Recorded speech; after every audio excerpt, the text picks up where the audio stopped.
નમસ્કાર. એઆઈ આ શબ્દ અત્યારે બધે જ છે નહીં, પણ શું આપણે ક્યારેય વિચાર્યું છે કે એ ખરેખર કામ કેવી રીતે કરે છે? એની પાછળનો જાદુ શું છે? ચાલો આજે આપણે આ જ રહસ્ય પરથી પડદો ઉઠાવીએ, એકદમ સરળ શબ્દોમાં. એક વાત આપણે વારંવાર સાંભળીએ છીએ કે એઆઈ શીખે છે. પણ આ શીખવાનો ખરેખર મતલબ શું થાય? શું એ આપણી જેમ સ્કૂલે જાય છે? ના, એવું તો નથી. તો ચાલો આજે સમજીએ કે આ શીખવા પાછળનું સાચું રહસ્ય શું છે. ખબર છે, એઆઈની આખી પ્રક્રિયાને આપણે ફક્ત ત્રણ સરળ પગલાંમાં સમજી શકીએ છીએ. પહેલું છે ઇનપુટ, એટલે કે માહિતી આપવી. બીજું છે લર્નિંગ, અહીં જ બધો જાદુ થાય છે. અને ત્રીજું છે આઉટપુટ, એટલે કે ફાઇનલ રિઝલ્ટ. બસ આ 3 સ્ટેપ્સ જ એઆઈનો મૂળ મંત્ર છે. તો ચાલો શરૂઆત કરીએ પહેલા પગલાંથી, ઇનપુટ. અહીંથી જ આખી ગેમ શરૂ થાય છે. તો ઇનપુટ એટલે શું? જુઓ, ઇનપુટ કંઈ પણ હોઈ શકે છે.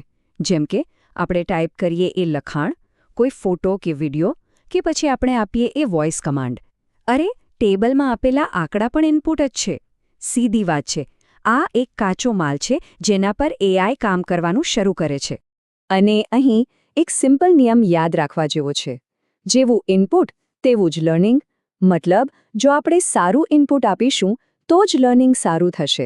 જો એઆઈને ખરાબ કે ખોટો ડેટા આપ્યો તો પરિણામ પણ એવું જ આવશે. એમ સમજો કે સારી ક્વોલિટીનો ડેટા એક પાવરફુલ એઆઈનો પાયો છે. જેમ ગાડી માટે સારું પેટ્રોલ જરૂરી છે, બસ એવો જ. ઓકે, તો હવે વાત કરીએ સૌથી રસપ્રદ ભાગની, લર્નિંગ. સાચું કહું તો આ જે જગ્યા છે જ્યાં અસલી જાદુ થાય છે. તો આ એઆઈ ટ્રેનિંગ છે શું? એને એક પ્રોસેસ તરીકે વિચારો, જેમાં એઆઈ પહેલાં એક ઉદાહરણ જુએ છે, પછી એક અંદાજ લગાવે છે, પછી એ ચેક કરે છે કે એનો અંદાજ સાચો છે કે ખોટો. અને બસ આ જ પ્રોસેસ હજારો નહીં, લાખો વખત રિપીટ થાય છે. દરેક વખતે એ પોતાની ભૂલમાંથી શીખીને પોતાની અંદરની સેટિંગ્સને થોડી બદલતું રહે છે. આને સમજવાની સૌથી સારી રીત કઈ છે ખબર છે? એઆઈને એક સ્ટુડન્ટ તરીકે વિચારો, અને જે ડેટા આપણે એને આપીએ છીએ એ એના માટે પાઠ્યપુસ્તકો અને પ્રેક્ટિસના સવાલો છે. જેટલું વધુ વાંચશે, જેટલી વધુ પ્રેક્ટિસ કરશે, એટલું જ વધુ હોશિયાર બનશે. સિમ્પલ. તો આ ટ્રેનિંગનું મુખ્ય ધ્યેય શું છે? કલ્પના કરો કે એઆઈની અંદર લાખો નાના નોબ્સ કે ડાયલ છે, જૂના રેડિયો જેવા.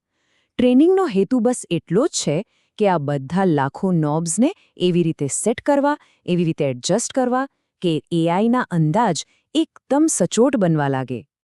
અને હવે આપણું છેલ્લું અને ત્રીજું પગલું, આઉટપુટ. આટલી બધી મહેનત અને લર્નિંગ પછી આખરે એઆઈ આપણને શું પરિણામ આપે છે? ચાલો જોઈએ. જુઓ, આઉટપુટ એટલે એ ફાઇનલ રિઝલ્ટ જે આપણને મળે છે. એ એક લેબલ હોઈ શકે છે, જેમ કે એઆઈ કહે કે આ ઈમેલ સ્પેમ છે. એ કોઈ નંબર પણ હોઈ શકે છે, જેમ કે કોઈ વસ્તુની કિંમતની આગાહી. ક્યારેક એ લખેલો ટેક્સ્ટ પણ હોઈ શકે છે, જેમ કે કોઈ લાંબા આર્ટિકલનો સારાંશ.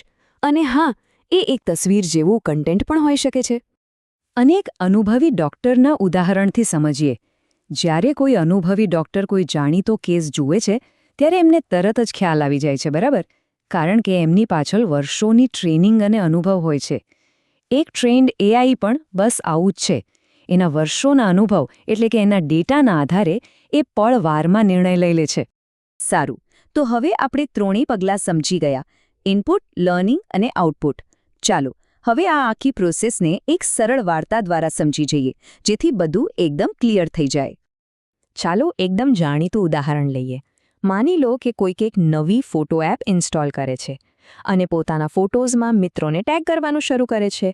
બસ આ જ છે પહેલું સ્ટેપ. આ છે ઇનપુટ. હવે જેમ સમય જાય છે, એપ આ બધા ટેગ્સનો અભ્યાસ કરે છે.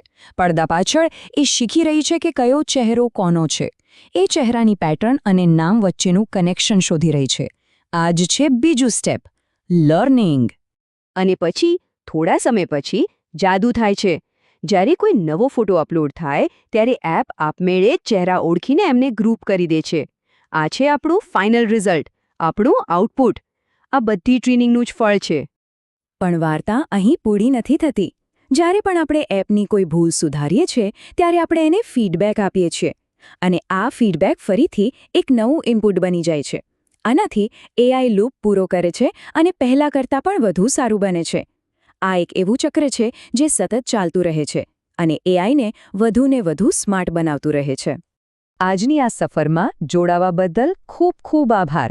નોલેજ ઇક્વિટી પાર્ટનર્સ એક બહુભાષી ચેનલ છે જ્યાં અમે અલગ-અલગ વિષયો પર આધુનિક અને વ્યવહારુ નોલેજ શેર કરીએ છીએ જેથી રોજિંદા જીવનને વધુ અસરકારક અને કાર્યક્ષમ બનાવી શકાય.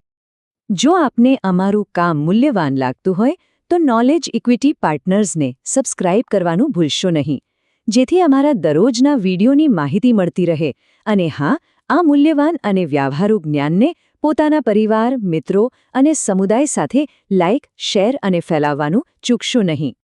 ચાલો, આપણે સૌ સાથે મળીને જ્ઞાનની આ શોધને હંમેશા ઊંચ રાખીએ.